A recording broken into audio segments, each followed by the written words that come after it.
मुंबईमध्ये मोठ्या प्रमाणात पाऊस पडलाय, तलावामध्ये देखील मोठ्या प्रमाणात पाणी आहे. मुंबई महानगरपालिकेत आज 10% पाणी कपात केलेली आहे. कसं बघताय, याकडे धरण भरलेलं देखील असतं.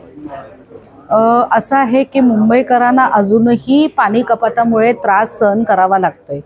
अशी परिस्थिती आहे की धो पाऊस पडतोय, बाहेर निथळ असा पाणी वाहतोय, पण आपले जे नळाला अजूनही म्हणजे सुखावा आहे, अजूनही लोकांना पाणी कमतरतेने येतोय आणि त्या तो जो प्रेशर कमी आहे त्याच्यामुळे त्यांना दूषित पाणी पण येतोय. हे सगळे आज मी स्थायी समितीमध्ये विषय काढलेले आहे. ते काढत असताना आमचे सभागृहाचे ते अध्यक्ष ह्यांनी प्रभाकर शिंदेनी एकदम क्लिअरली सांगितलं की हे अल निनोचा इफेक्ट आहे, आम्ही थांबणार आहोत, त्याच्यानंतर कपात उचलणार आहोत. माझं म्हणणं एकच आहे, जरी कपात असली, पाण्याचं प्रेशर जरी कमी असला तरी दूषित पाणी तुम्ही देणार, कंटिन्यू करणार, हा कुठला न्याय आहे?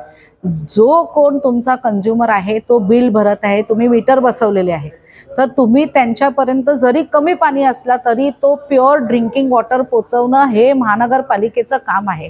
आज त्यांना दूषित पाण्यामुळे पोटाचे आजार होत आहेत, स्किनचे आजार होत आहेत. मी नेतृत्व करत असणारा प्रभाग क्रमांक 90 एच ईस्ट वॉर्ड कलिनामध्ये माझा वॉर्ड जो आहे फ्लॅग एंडला आहे.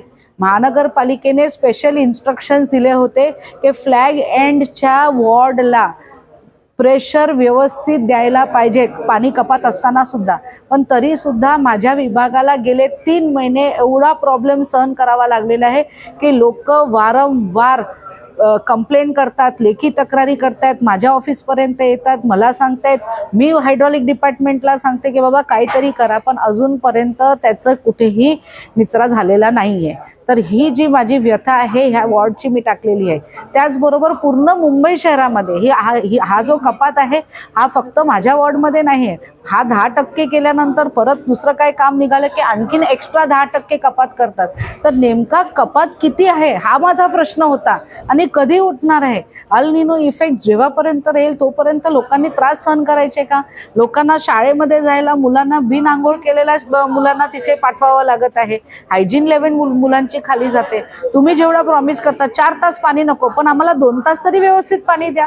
लोकांची एवढीच मागणी आहे. आणि पाणी देते तर शुद्ध पिणारा तरी पाणी द्या. एवढा दूषित पाणी येतोय, त्याचा काही जे करोडेड पाईप्स आहेत अजूनपर्यंत ते रिप्लेस केलेले नाहीत. मोठमोठे टेंडर आमच्या समोर पास केले जातात करोडेड पाईप्सला रिप्लेस करण्यासाठी, अजूनपर्यंत ते करोडेड पाईप्स रिप्लेस केलेले नाहीत. आपण प्रत्येक घराला नवीन कनेक्शन देऊ शकतो, ही महानगरपालिकेचं धोरण आहे. पण जेव्हा नवीन कनेक्शन देतो ते जुने बंच ऑफ कनेक्शन जे 7 घरं यूज करतात ते तुम्ही कापले का? ते कापत नाही, तिथे कुटी मारतात आणि मग तो पाणी दूषित होतो. त्याचबरोबर प्रत्येक गल्लीमध्ये हजारो असे पाईप जात आहेत, लोकांना चालायची जागा नाही. त्याचं नियोजन काय केलेलं आहे? हे सगळे पाण्यासंदर्भात मी प्रश्न आज महानगरपालिकेमध्ये आज स्थायी समितीमध्ये विचारले आणि त्याचा कसा निचरा तुम्ही करू शकाल त्याचा जाब मी प्रशासनाला विचारलेला.